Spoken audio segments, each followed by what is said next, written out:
So in the last film, I presented my analysis about Genesis chapter 5, the genealogy of Adam through Seth. This film is about the second part of the same unit. It's not a new unit, it's the continuation, the end part of the Toledot of man, Toledot of Adam. Adam means man, and I think to understand it as the Toledot of man is the best way to translate it, not just the man Adam, but Adam as man, mankind. The ending is the 8 last verses in chapter 6. And the end of the Toledot has led to many misunderstandings and various interpretations.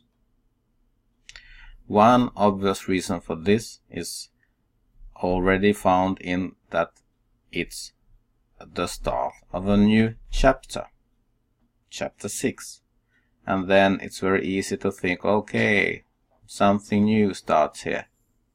But that is not the case. It's the ending of the unit of the Toledot of man. When you read the first 4 verses, you can the ending of the Toledot can be divided into 2, verses 1 to 4 and verses 5 to 8. If you, for instance, read the official Swedish translation, Bible 2000, you can read that their godly creatures or gods saw that the daughters of man was beautiful, and they took them to wives. And it's told about that these gods or godly creatures slept with the daughters of man and got children with them. And there were giants on earth. These were the heroes of old, and their name was big, reputation was big. The word, which is the Bible 2000 says godly creatures, or gudaväsendena in Swedish, is actually sons of God. Sons of God. And you find also different translations of these giants and so on. But few have this word. I don't know any other who have godly creatures. It's sons of God. But at least this sounds a bit strange, to say the least. And you have 4 common interpretations of these verses. I think the most common is that these verses are a mythological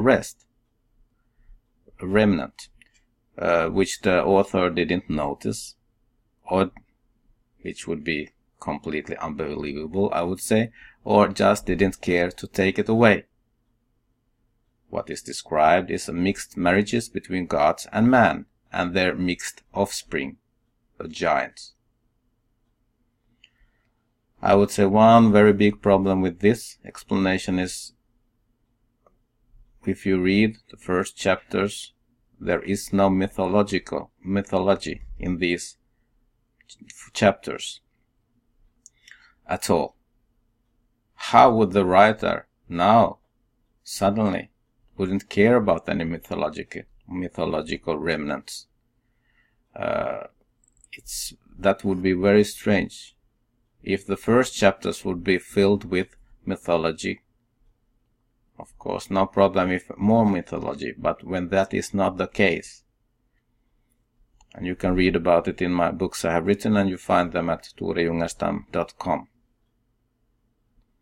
where I have analyzed these things too. The other explanation, which is more common among Protestantic or conservative Lutherans, maybe too, that is it's the view that it talks about the marriage between the seed of Seth, which are good, mixing with Cain's bad seed. The problem with this explanation is, if you read the flood story, it's very clear that the thoughts of man was evil all the time, not only among Cain's seed. They were not, all Sheth's seed were not good. So that's the biggest problem, or one big problem with explanation 2, which makes it also, in my view, incredible. Third view, that this talks about sons to mighty dynasties, takes the woman they want. Problem is that sons of God is not used in this meaning. That's the biggest problem with that view. Another very common, very old view is that this talks about fallen angels, demons, who get children with man, and their children are the giants. All this is in, if you read, for instance, the New Testament, and what Jesus says, angels don't get children. So all these 4 explanations have serious problems to harmonize with the rest of the text and what we know about all this. All of them have big problems, and I think all of these are wrong. But let's see, what does the text actually say? In Hebrew it is, Vayehi ki hechel ha'adam la'rov al pnei ha'adama, uvanot yuldu lahem. Vayehi is a special verb used, for instance, in the creation story, and it was evening and it was morning one day, and it was evening and it was morning a second day. So it's used to conclude something, or it's also used to start something new. If you understand that this is a conclusion of chapter 5 and everything actually what has been told before the flood, and it was so that ki has an often, not always, but often an emphatic meaning. Indeed, truly. In the creation story, for instance, it says God looks at what he has done and he says, ki tov. And you should understand it like Holiday in his word book says, indeed, it was truly good, very good. So, and it was so that really, truly, indeed, Hechel means started, Ha'adam, man, La'rov, become many on the face of the ground, and daughters were born to them. So this is not the start of something completely new. It's a conclusion. What has been told in chapter 5 and before that chapter 4 and 3 and 2, of course. Everything what has been told, or at least if you want to have that interpretation, at least all what has been told in chapter 5, of all how many people, they lived long, they got sons and daughters. Really, man started to become many on the face of the earth. Daughters were born to them. Why is not sons mentioned? Of course, sons were born, and if you read chapter 5 all the time, sons and daughters were born to them. So you cannot see this text that if the writer means that they got only daughters. Of course, they didn't got only daughters. This is a way of variation again. You will understand why later on. The continuation. Vayiru vnei ha'Elohim et benot ha'adam ki tovot henna. Vayiru, and saw, watched, bnei ha'Elohim, the sons of God, the benot ha'adam, daughters of man, ki tovot henna. Indeed, truly, lovely, good they were.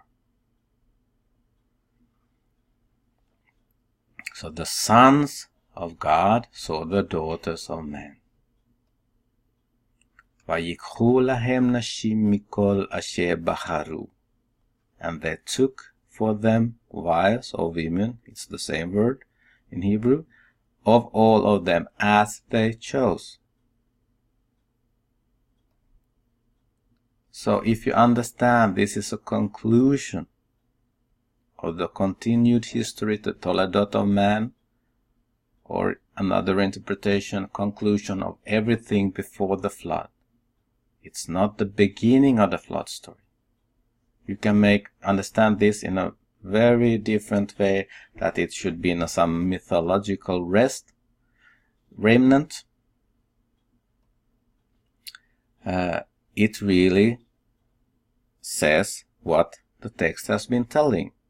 Man has really now become many on earth.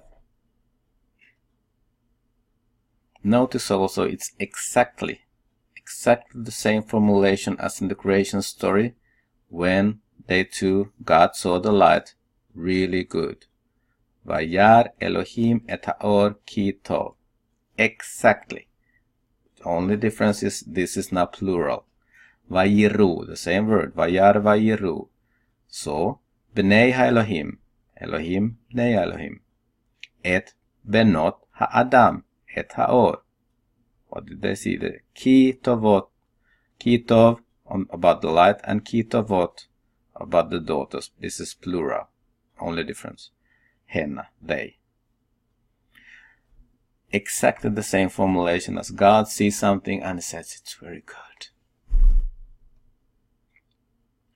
So, in these verses,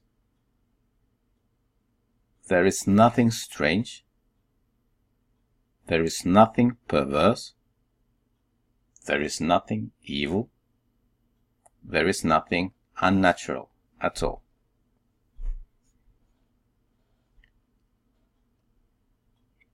It is actually the God-given attraction between man and woman which is described. If you understand it this way, the text makes perfect sense and follows the same techniques as used all the time. It's very skillfully written, nothing strange. With variations, with beautiful expressions, the sons of God, God had made them. Daughters of man. Eve was made from man. They were lovely, the women thought the sons of God. It's beautiful. So, I don't think they are gods, angels, mighty dynasties, or Shet's or Cain's seed. Completely normal people of flesh and blood, sons of God. Or men, completely men, normal men, I should say. But can you really say this and be realistic? Gods of sons of God, normal people. There are many instances, or not so many, but there are examples of the use of this expression in Old Testament, also in the New. You forgot God who gave you the life, it says in Deuteronomy 32:18-19. The Lord saw this, and he rejected them because his sons and daughters had violated him. His sons and daughters. These are no gods, no special men, completely normal people who had turned their backs to God, had violated him. His sons and daughters. In Deuteronomy 14:1 it says, Children are you to the Lord your God. Children are you to the Lord your God. That doesn't mean there are any special kind of children at all, or people at all. Completely normal people. In Deuteronomy 33:2, Moses is called Ish ha-Elohim. Moshe Ish ha-Elohim. Moses, man of God. It's exactly the same formulation as in Genesis 6:2. Bnei ha-Elohim, sons of God. Here is man of God. Ish ha-Elohim. Nobody means that Moses was any kind of God. He was a completely normal man, but he is called Ish Ha-Elohim. In Malachi, it's about Judah, who is unfaithful, and he's desecrating the holy place that Lord loves, and he marries or courts a daughter of a foreign god. Daughter of a foreign god. Of course, it's no god he's loving. It's a woman, normal woman, who serves a foreign god. Aren't there any places where Son of God is not used for normal people? Except any exceptions? Yes, there is, but only in one book. Only in Job, where it's told in chapter 1 verse 6 and chapter 2 verse 1, they are similar. The sons of God came before the Lord, and Satan was also among them. Here it's very clear, these are not normal people. And also in chapter 38:7, at the creation, the sons of God shouted of joy. In Job, it's very clear, it's not used about normal people. But as you know, Job is very far from any historical book, a normal book. It's a very special book in the Old Testament, and that's the only place you find this meaning of anything else than normal people. So my conclusion is, when in the historical books they talk about the sons of God or daughters, it's really normal people of flesh and blood which are meant. Also, in the poetical books, except from Job, in the Psalms, for instance, it's used in the same way. Elohim is used about normal people, as also Jesus says when he asks them, why do you think it's anything strange that I call myself the Son of God? In the Psalms 83, there are called Elohim completely normal people, judges, those who should judge the people correctly. It's not about any gods, it's about people. But there is not Son of God, they are actually called gods, Elohim. The only exception in Job. So you really can say that Bnei Elohim, it's normal people. Who are the giants, as the Bible 2000 says, or evil workers, which another Swedish translation says, or as New International Version says, the Nephilim. The Nephilim is not a translation, it's the word which is in Hebrew, and they haven't translated it. So who are these Nephilim? Notice they were on earth in those days and also afterwards. So Nephilim was on the earth also after the flood. Notice that. Interestingly enough, Nephilim are found also afterwards in Numbers 13:33, for instance. We saw the Nephilim, the children of Anak. They came from the Nephilim, and we were in our eyes like grasshoppers, and so we were in their eyes. So these are they are big, they are fearful, or they are very fierce people, but normal people. So Nephilim here are completely normal people, but they are very big. With very big, I think 2-3 meters. Okay. Very interesting in Deuteronomy 3:11, where it says ki, which is emphatic. It was only Og, the king in Bashan, who was left of the remaining Rephaites. Rephaites was one of the big people mentioned in Deuteronomy with different names. Different people had different names for them. For instance, Samsonites. But they are not described in any mythological way at all. Hine. Hine is an attention marker. Think. Behold. His bed was a bed of iron. Isn't it in the children of Ammon's Rabbah. Rabbah was the capital in Ammon. Isn't it there? 9 cubits is its length, and 4 cubits its breadth, according to the cubits of man. Really, truly, this is extraordinary. And of course, isn't it in Rabbah, the children of Ammon's Rabbah, in the capital of Ammon, is of course rhetorical. The meaning is, it's in there in Rabbah, as everybody knows. Go and look at it.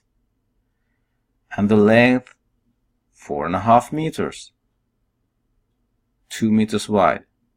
A very big, it doesn't have to be a bed, it can be something else that he lied in, like a kind of sofa. Don't know, it can mean different things, this word, but it was very big. Doesn't mean that this og was 4.5 meters long, but I'm sure he was very big. And this is mentioned here as something very special. Go and look at his bed. But now he was dead, he was killed. He could be killed. The land could be conquered. But they were very big, some of these people, according to Old Testament. But not only there, interestingly enough. For instance, in Papyrus Anastasi 1, which is an Egyptian document from 1200 before Christ about, where it is noted that among the Canaanites there are those who are 4 or 5 cubits from their nose to their foot, and have fierce faces. That means they were about 2.5 meters from the foot to their nose, which will mean it very close to 3 meters long. This is not a mythological text. This is a text which describes different people living there. And you also find more sources which are not Bible who test the same thing. There were really big people around. These people aren't there anymore after time of David. They are gone. A little after David maybe, but. So, I think the Nephilim really can mean, it's one possibility, can mean very big people, which were there after the flood, but not anymore. And with big there were giants, yes, but not any mythological giants, but very big, up to 3 meters, 2.5 to 3 meters, or 2 to 3 meters, let's say so. These were the Nephilim. I think, at least, it is one possibility. Who are those Giborim, the mighty ones? Hema ha-Giborim asher me'olam anshe Hashem. These are the mighty, great, that are from old people of the name, with a great reputation. Who are those? Actually, I think there are 2 possibilities, at least. It talks about the Nephilim, which are mentioned not long before. But if you consider the construction of the 4 first verses, again you find inclusio. In the beginning here was born to them, again variation, as you have seen so many times before. Sons of God, daughters to man, sons of God, daughters of man. This is a very clear signal that this is an inclusio. It says this should be seen as a whole. What does these verses tell about? It tells that man become many on earth. This tells about the people who lived there before the flood. And I think the best way to understand it, the most natural way to understand who are these Giborim. They are all the people who were mentioned from the creation, until the flood. Alternatively, at least all the ones told about in chapter 5, but I think the most, as we will see later on, a bit later on, there are good reasons to consider them all the people that lived before the flood. These Giborim, the mighty ones, it has nothing to do with greatness in size actually. It can be used about leading singers at the Temple of Solomon. It can be of a whole army in Israel. Somebody who is good at something can be Gibor. It's also something used about God. But it can be used in many ways also about musicians, for instance. Not just, which has nothing with size to do. So, now we come to the last verses in the Toledot of man. And saw the Lord, truly, overflowing was the evil of man on earth. Yes, every form of the thoughts of her heart, only evil, every day. So here, if somebody thinks that the seed of Shet was good, not true according to this text. Here is also given the reason for the flood. The reason for the flood were not any mixed offspring between gods and men.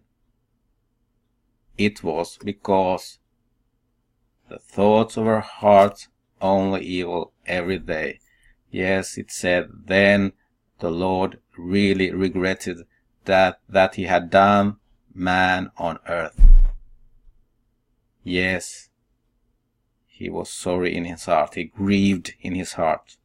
And the Lord said, I will extinguish man as I created from the face of the earth, from man to cattle, to snakes, what is it in English? No, kräldjur, animals who crawling animals on the ground, and to the animals of the sky, the flying animals. Not only birds, everything that have wings. Truly, I regret I have made them. But Noah had found grace in the eyes of the Lord. That's the way this unit ends. And if you watch this presentation, you can see something in blue here. And saw the Lord that he has made people on earth, the man as I created from the face of the earth, from man to cattle and so on. These are expressions found in the creation story. So your thoughts are immediately led to the creation story. When it's all good, it was created. But now the Lord regrets it. But it ends, this unit 2 ends in a positive note. There is somebody there, Noah. This Noah, whose genealogy was left in half in the end of chapter 5. He is mentioned here again. He had found grace in the eyes of the Lord. But we are not told in which way. In which way have he found grace in the eyes of the Lord? In one way you can see, if you compare is also this with the first 4 verses in chapter 6, we have one sentence in the end. If you compare it with these are the mighty ones from the old men of reputation. So it's a kind of similar structure. Notice here is also an inclusive in the unit of man, Toledot of man. In the introduction it says the day God was to create man. Yes, he called their name man the day they were created. In the end here, I will extinguish man as I created from the face of the earth. Again, an inclusive is used. to make complete this Toledot of man. I will say some words now here in the end about, if you read the 8 verses in chapter 6, many words are found here which are mentioned in the previous sections, in the creation story, in the Toledot of heaven and earth, and in the Toledot of man. For instance, become many is found in the creation story, in the Toledot of man, and in verse 1. Face of the ground, found in the Toledot of heaven and earth, and both part 1 and part 2. With part 1 I mean 6:1 to 4, with part 2 I mean 6:5 to 8. God saw, found both in the creation story, Toledot of heaven and earth, and in both part 1 and 2. Flesh, found especially in chapter 2, Toledot of heaven and earth, found in part 1, chapter 6. Spirit is found in the creation story, also in chapter 2, verse 7, but there is actually another word. But it's also found in part 1, verse 3. Her days will be, found many times in the Toledot of man, found also verse 3, chapter 6. Make and do, bara and asa, found in creation story, found in Toledot of heaven and earth, found in the Toledot of man, and also in part 2, verse 7. Man, cattle, crawling animals, and birds, found in creation story and verse 7, chapter 6. The evil that overflows, the theme is found in Toledot of heaven and earth and chapter 6, verse 5. When you analyze this or make a conclusion, you will find, interestingly enough, that you find these links as much in part 1, first 4 verses, as in part 2, the 4 last verses in chapter 6, verse 1 to 8. 3 times creation, 4 times from the Toledot of heaven and earth, 1 time Toledot of man, total of 8.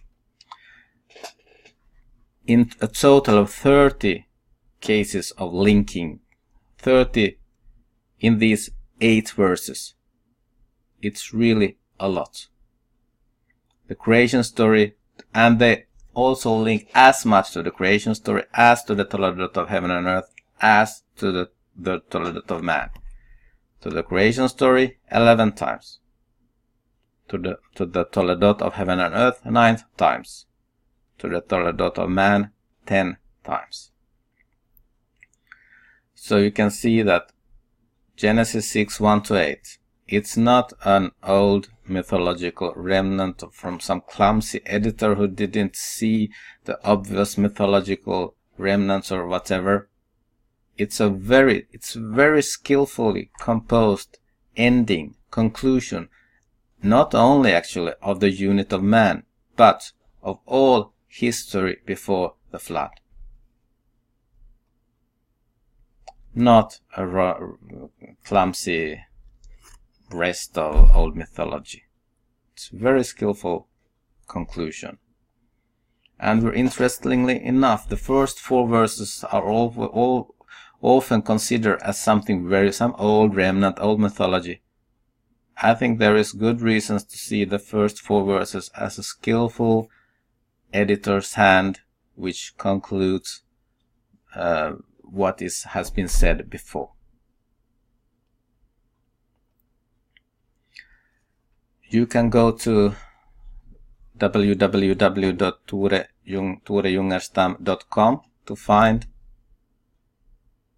to find my analysis of the primeval history of all the parts in a very much more detailed way than I do here in these presentations.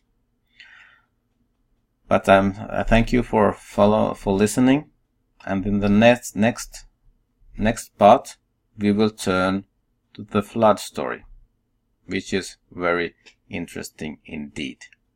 So I hope to see you back and listen to my analysis about the flood story. Thank you.